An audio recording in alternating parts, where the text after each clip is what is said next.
प्रिय विद्यार्थी सभी को जय श्री राधे कृष्णा। जैसे कि आप जानते हैं मैं अपने चैनल दिव्यांशी क्लासेस 96-98 पर लगातार इंटर गणित की प्रश्नावली जो है वो उसके लगातार हम कंटिन्यू आपको सवाल उपलब्ध करा रहे हैं।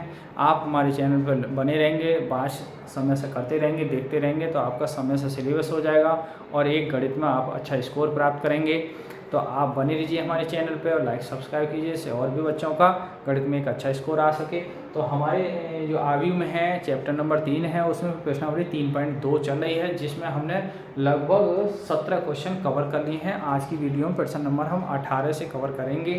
तो 18वां क्वेश्चन थोड़ा बड़ा है लेकिन क्वेश्चन बहुत बढ़िया है और बोर्ड में आया हुआ भी है क्वेश्चन कि यदि ए की वैल्यू है 0 - 10 α/2 और 10 α/2 0 है तथा i कोटि 2 का एक तत्समक आव्यूह है तो सिद्ध करना है i + a बराबर i - a आव्यूह cos α - sin α sin α और cos α। देखिए बहुत बड़े सवाल है, इसको हल करते हैं। देखिए अब हम लेंगे बायां पक्ष, बायां पक्ष को LHS कहते हैं, ले लेते हैं। तो बायां पक्ष क्या है हमारा i + a। अब i की वैल्यू क्या होगी 1 0 0 और a की 1 प्लस अब a है तो a की वैल्यू क्या है हमारे पास 0 - 10 α/2 10 α/2 और 0। अब जोड़िए, देखिए तो जोड़ेंगे हम तो 1 0 1 और 0 में 10 α/2 0 10 α/2 और 1 0 1, यानी ये तो आ गया लेफ्ट साइड। अब सवाल ए से समीकरण लिखते हैं तो अब देखेंगे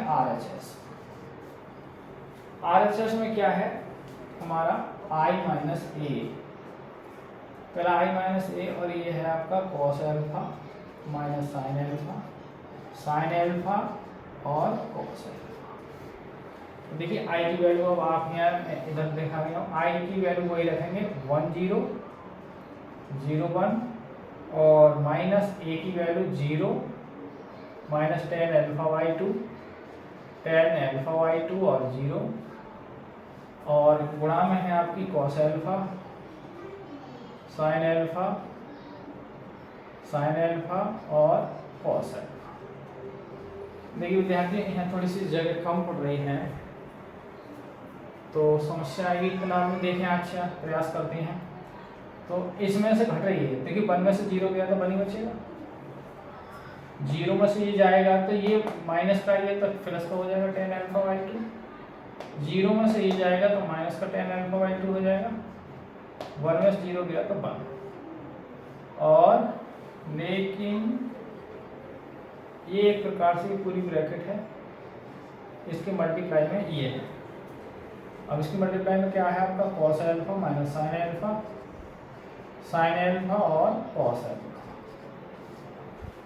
अब इसकी मल्टीप्लाई करनी है तो देखें गौर से करेंगे, यहाँ से 1 की cos α, इसकी यहाँ करेंगे तो प्लस का sin α 10 α/2, अब इसकी यहाँ करेंगे तो माइनस का sin α और प्लस cos α और 10 α/2, इसकी यहाँ करेंगे तो माइनस का 10 α/2 cos α और 1 की प्लस sin α, ऐसे इसकी यहाँ करेंगे तो माइनस माइनस प्लस हो जाएगा sin α 10 α/2 और प्लस cos α। ये मल्टीप्लाई हो गई। तो आप इसे पास कर लें, देख लें, फिर आगे करने हैं इसे सवाल को रफ करना पड़ेगा, क्लीन करना पड़ेगा, तब ये कहीं जाके आगे बढ़े। हमें ये लाना है, देखिए 1 - 10 α और 10 α/1, ये ध्यान से समीकरण का मतलब करना, ये चीज़ हमें लेके आनी है इससे। तो सवाल का फिर राइट साइड और लेफ्ट और राइट बराबर हो जाएगा तो सवाल भी सिद्ध हो जाएगा।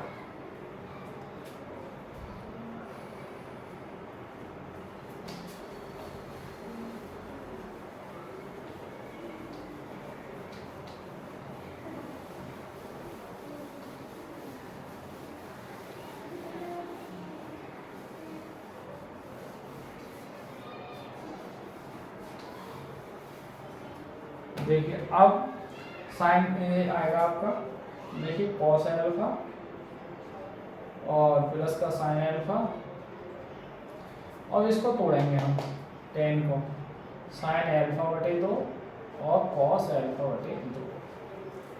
अच्छा इसे ये प्लस वाले को पहले लिखेंगे हम, कॉस अल्फा और साइन अल्फा बटे 2 बटे में कॉस अल्फा बटे 2 माइनस साइन अल्फा। ऐसे ही यहाँ कॉस अल्फा माइनस है, सॉरी तो ये प्लस वाला पहले तो बोले जो आप साइन अल्फा और माइनस कॉस अल्फा और टेन को लिख देंगे साइन अल्फा बटे 2 और कॉस अल्फा बटे। देखिए ये पद मैंने पहले लिख दिया और ये माइनस वाला पद बाद में लिख दिया और टेन को तोड़ दिया है। ऐसे ही यहाँ साइन अल्फा और टेन को लिखेंगे साइन अल्फा बटे 2 कॉस अल्फा बटे 2 और प्लस कॉस अल्फा। ठीक है, अब इसका काम जो है वो खत्म हो गया।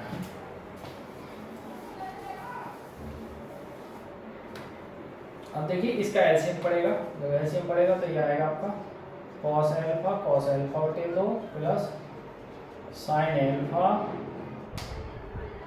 और साइन अल्फा बटे 2 और सबके बटे कॉस अल्फा बटे 2। ऐसे ही यहाँ एलसीएम पड़ेगा तो साइन अल्फा कॉस अल्फा बटे 2 minus cos alpha sine alpha बटे 2 और सबके बटे कॉस अल्फा। ऐसे ही एलसीएम पड़ जाएगा तो ये आ जाएगा आपका, इसको चाहे पहले लिख सकते हैं कॉस अल्फा बटे 2 प्लस साइन अल्फा बटे 2 और सबके बटे कॉस अल्फा बटे 2। ये सॉरी हाँ ये तो एक पद हो गया, अब ये पद एक हो गया। हाँ एक चीज़ रहेगी क्या, ये टर्म रहेगी, ये टर्म रहेगी, इसको लिखो पहले कॉस अल्फा साइन अल्फा बटे 2 और इसका एलसीएम पड़ेगा साइन अल्फा कॉस अल्फा बटे 2 और सबके बटे कॉस अल्फा। अब देखिए सूत्र बन गया, ये cos A cos B plus sign A sine B, तो कॉस ए माइनस बी का फॉर्मूला बन गया ये कॉस ए की जगह अल्फा और बी की जगह क्या है अल्फा बाई 2 और बटे में कौन है कॉस अल्फा बटे 2। ऐसे ये sign A cos B cos A sine B, ये सूत्र बन गया साइन अल्फा बटे 2 माइनस अल्फा का और बटे कॉस अल्फा बटे 2। अच्छा ये sign A cos B cos A sine B, ये भी सूत्र बन गया sine alpha minus alpha by 2 बटे में कौन है कॉस अल्फा बाई 2। ऐसे ये कॉस का बन गया लगातार, तो कॉस क्या बन गया cos alpha minus alpha by 2 और बटे में कौन है कॉस अल्फा बाई 2। देखिए आप इसको भी नोट करें, आपके बार में ये आ जाएगा सवाल, बड़ा सवाल था तो थोड़ा समस्या हो रही है, आप इसे नोट कर सकते हैं, देख सकते हैं, उसके बाद आगे बढ़े हैं।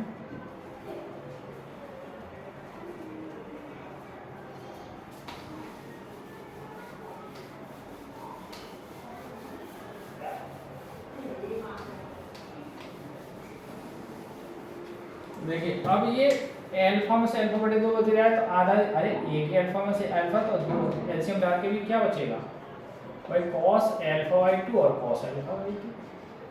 ऐसी है 2 का एलसीएम डालेंगे तो क्या हो जाएगा ये साइन माइनस अल्फा बाई 2 और sine alpha cos alpha by 2।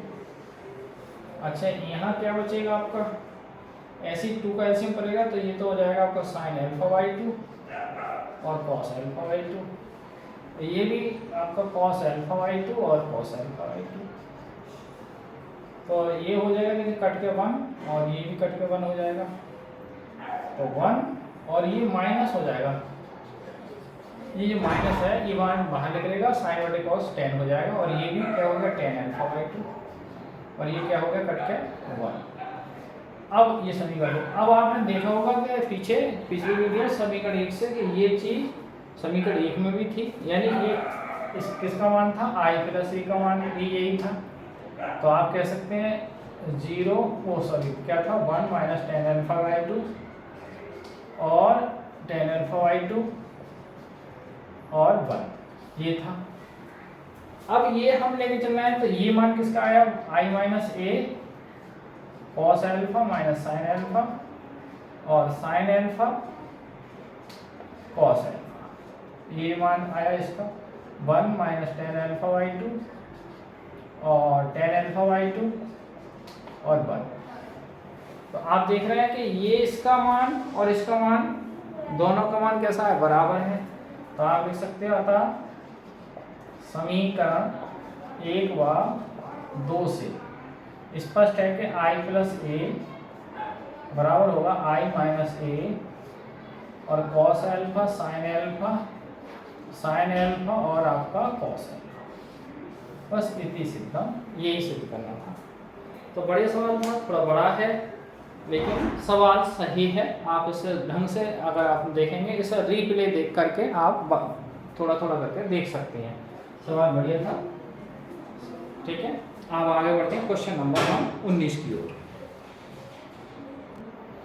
देखिए विद्यार्थियों, क्वेश्चन नंबर 19 को लिख पाना तो संभव नहीं है, आप किताब में देख सकते हैं, पेज नंबर ये 65 पे है। प्रश्नावली 3.2 का 19वां क्वेश्चन क्या है।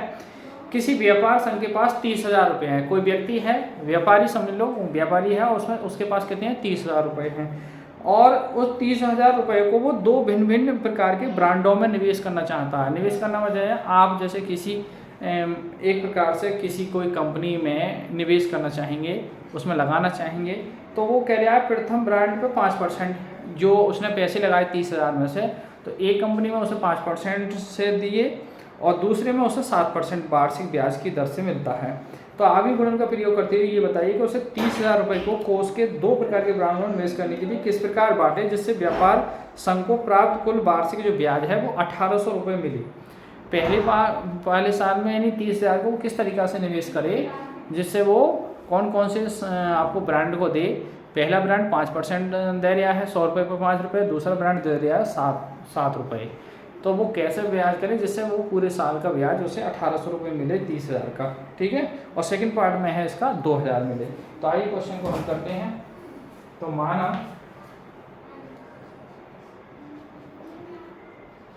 प्रथम ब्रांड में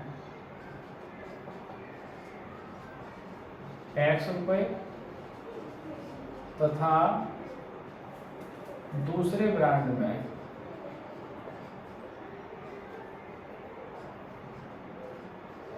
मैं 30,000 माइनस X रुपये निवेश करूँ।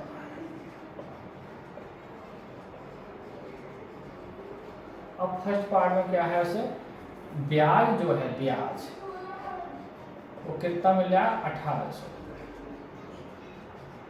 तो देखिए यानी पहले ब्रांड में हम ए मान लो इसे आगे के रूप में लिखा है, तो पहला ब्रांड क्या है X और 30,000 माइनस X। बी क्या मान रहे हैं, उसकी दर 5% और 7%, ठीक है भैया। तो अब इनका मल्टीप्लाई करेंगे ए बी, ठीक है, ए बी मल्टीप्लाई करेंगे तो X 30,000 माइनस X मल्टीप्लाई 5% और 7% और टोटल ब्याज कितना मिलेगा यहाँ, ये जो ब्याज है ये ए बी है एक प्रकार से, कितना है 1,800। बस अब इसकी क्या मल्टीप्लाई कर दो तो x की 5% से 30,000 माइनस एक्स की 7 से, तो x गुणा 5% का मतलब जानते हो आप बटे 100। ऐसे 30,000 माइनस एक्स गुणा 7 बटे 100% और बराबर 1,800। अब देखिए एलसीएम कितना है 100, तो एलसीएम में कितना लूँगा 100, ये हो जाएंगे आपके 5x, इस 7 की गुणा करेंगे तो 7 के 21, 2,10,000 और माइनस 7x और बराबर कितने हैं 1,800। अब देखिए 100 बटे वाली होगा और देखिए 5 में से 7 घट रहा है माइनस के, तो ये कह देंगे 2,10,000 माइनस के 2x और ये आ जाएंगे 1,800 गुणा 100। अब ये माइनस के 2x उधर जाएंगे, ये संख्या इधर आ जाएगी, तो 2,10,000 माइनस ये कितना हो जाएंगे 1,80,000, और बराबर 2x। अब देखिए 2,10,000 में से जब आप घटाओगे 1,80,000 तो कितने बचेंगे 30,000 बराबर 2x के, और 2 बटे में आ जाएंगे, तो यानी x की वैल्यू आ जाएगी 30,000 भाग 2, और 2 से भाग करेंगे तो कितना आएगा 15,000। तो इसका मतलब हमने x माना, प्रथम ब्रांड में कितने रुपए लगाए x, और दूसरे ब्रांड में भी कितने लगाए भाई 30,000 है, तो 15,000 उसमें लगा देगा, 15,000 उसमें लगा देगा। तो प्रथम ब्रांड में आता, देख सकते हो आप, अतः प्रथम ब्रांड में 15,000 रुपये, और दूसरे ब्रांड में कितने हैं 30,000 माइनस 15,000 बराबर 15,000। ठीक है, तो 15,000 दोनों में लगा है, तो ये वो 1,800 रुपये ब्याज प्राप्त करेगा। अब इसमें एक बी पार्ट और है, वो भी मैं लगे हाथ आपको इसको हल करा दे रहा हूँ। पहले आप इसको देख सकते हैं, बात करें, उसके बाद मैं आपको अगला पार्ट कराता हूँ, इसका बी पार्ट।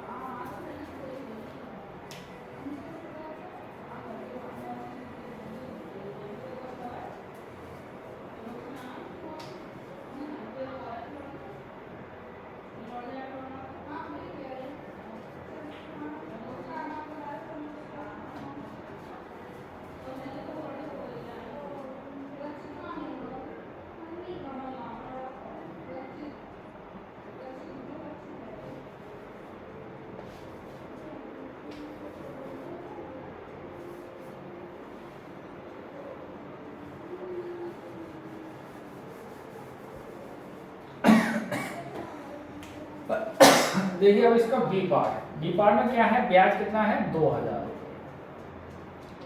तो 2,000 है ब्याज, तो यहाँ 2,000 लेंगे हम, तो ये हो जाएगा आपका 2,000, ये 2,000 और ये वही, ये 2,000 हो जाएंगे आपके, और ये हो जाएंगे 2,000, ये संख्या जब इधर आएगी तो कितने हो जाएंगे 20, 2 लाख, 5 जीरो आएंगे ना, 2 लाख। अब देखिए 2 लाख और ये आएंगे आपके 721, ये देखें गलती तो नहीं हो रही है, 2,000 गुणा 100, तो 2 लाख हो गए, और 2 लाख तो ये फिर 10,000 आएंगे, और फिर ये 10,000 आएंगे, और 10 को फिर 10,000 को भाग करेंगे 2 से, तो 2 पंजे 10, तो प्रथम ब्रांड में कितने आएंगे 5,000, प्रथम ब्रांड में आप लगाएंगे 5,000, तो दूसरे ब्रांड में होंगे 30,000 माइनस 5,000 यानी 25,000। तो ये सवाल इस तरीक़ा से 19वां बिल्कुल ही कंप्लीट हो चुका है, पूरी तरीक़ा से दोनों पार्ट इसके लगभग कंप्लीट हो गए। ठीक है, अब क्वेश्चन नंबर हम 20 की ओर बढ़ते हैं।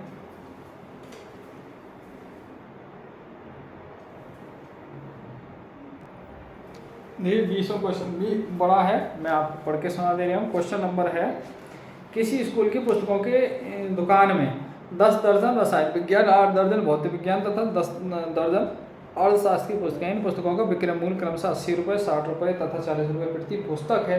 तो अभी बीजगणित का प्रयोग करते हुए सभी पुस्तकों को बेचने से दुकान को कुल कितनी धनराशि प्राप्त होगी। बहुत बढ़िया सवाल है, आइए इसका हम देखते हैं। प्रश्न नंबर 20, और ये अंतिम ही समझो क्योंकि 2 विकल्प हैं। तो माना देखिए दुकानदार को कितनी धनराशि प्राप्त होगी, तो ए देखिए रसायन विज्ञान की है 10 दर्जन, रसायन विज्ञान 10 दर्जन, और उसके बाद भौतिक विज्ञान, भौतिक विज्ञान की आपकी 8 दर्जन, तो 10 गुणा 12 टोटल 120 पुस्तक, और 8 गुणा 12 12 96 पुस्तक, और ये है फिर अर्थशास्त्र, अर्थशास्त्र की आपकी 10 दर्जन, तो 10 गुणा 12 बराबर 120 पुस्तक। अब मैं इसे ए में लिख दे रहा हूँ 120, 96 और 120, और बी में इनकी कीमत लिख दे रहा हूँ। एक पुस्तक की कीमत उन्होंने बताई है 80 रुपया, 60 रुपया और 40। तो दुकानदार को कुल कितने से, अतः दुकान को प्राप्त धनराशि बराबर ए बी। ए का मान कितना है देखिए 120, 96, 120, और इसका मान कितना 80, 60, 40। बस मल्टीप्लाई कर दो, 120 गुणा 80 प्लस 96 गुणा 60 और प्लस 120 गुणा 40। तो कुल में यहाँ हल कर दे रहे हो इसको, कुल धन, कुल राशि, कुल धन राशि कितना हो जाएगा 12 8 96 प्लस, अब देखिए एक तो जीरो है ये, और 6 6 36, हासिल लगे 3 6 9 54 3 57 है ये, प्लस और 12 चौक 48। अब जोड़ लो तो जीरो तो आएगा एक 6 7 8 और 7 15 15 और 6 21, हासिल लगे 2 2 और 4 6 6 और 5 11 11 और 9 20। तो 20,160 रुपये दुकानदार को धनराशि किताबें बेचने पर प्राप्त होगी। ठीक है भैया, तो आपकी लगभग ये प्रश्नावली क्या हो गई है, फाइनल हो चुकी है।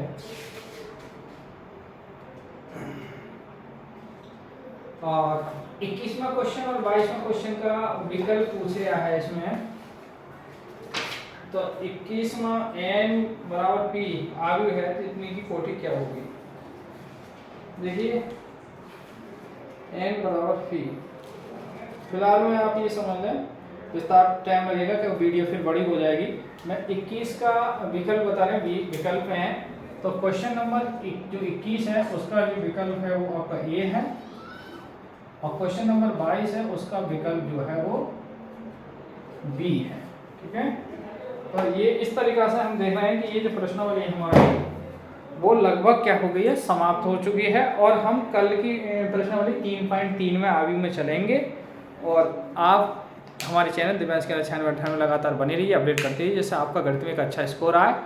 और महत्वपूर्ण प्रश्नों की ये श्रृंखला चल रही है, आपका सिलेबस समय से हो जाएगा। आप हमारे चैनल को जरूर वॉच करते रहें, देखते रहें। ठीक है, तो आज की वीडियो को यहीं विराम करते हुए सभी को जय श्री राधे कृष्णा, जय हिंद, जय भारत।